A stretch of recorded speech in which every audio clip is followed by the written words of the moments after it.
کس نام پہ کیا؟ محبت کے نام پہ. یہ نقطہ سمجھ لے کے جائیے گا. جو کچھ کیا ہے جامع کے اندر رہتے ہوئے بہت کم کیا ہے، لیکن جامع سے باہر بہت کچھ کیا ہے.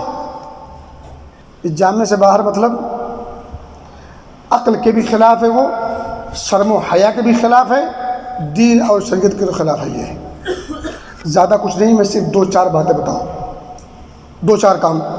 نبی اکرم صلی اللہ علیہ وسلم ان محفلوں میں باقاعدہ تشریف لائے ہیں. اب یہ قرآن و حدیث کے خلاف ہے، یہ عقیدے کے خلاف ہے. چلو آ گئے ہیں آپ. وہاں کیا ہوا ہے؟ مرد و زن کا اختلاط مسجد میں آنے سے روکا جاتا ہے. کیوں؟ اختلاط ہوگا تو فتنے کا اندیشہ ہے.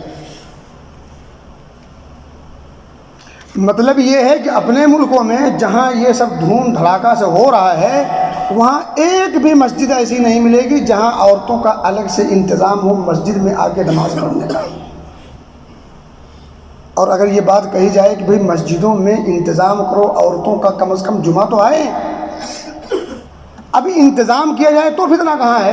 اپنے گھر کے اپنے گارجین اپنے ولی کے ساتھ آئے گی اور سپریٹ ہو کر کے نماز پڑھے گی، اپنے ولی کے ساتھ گھر جائے گی. فتنہ ہے یہاں فتنہ ہے.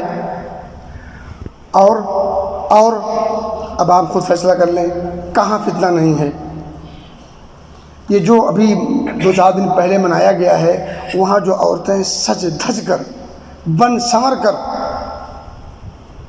میک اپ اور لپسٹک کے ساتھ رقص و سرود کی محفلوں کا سجانا اور پھر اس میں پارٹیسپیٹ، یہ جائز ہے نا؟ مطلب اس پر بھی کبھی کسی عالم نے کوئی ڈیبیٹ کیا؟ مسجد کے اندر مستقل ایک نظم ہو عورتوں کی آمد کا، اس پر آپ کو بہتری کلپس مل جائے گی. ایک نہیں سینکڑوں کلپس مل جائے گی علماء کی، اور بڑے تمطراق انداز میں.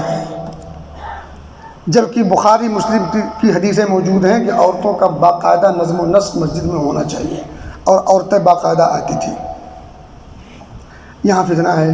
ٹھیک ہے بھائی، چلو 1400 سال پیچھے ہے، فتنے کا اندیشہ ہے. لیکن یہاں جو محفلیں منعقد کی گئیں ان میں عورتوں کے آنے کی کون سی دلیل تھی؟ وہ دلیل ذرا دے دی جائے.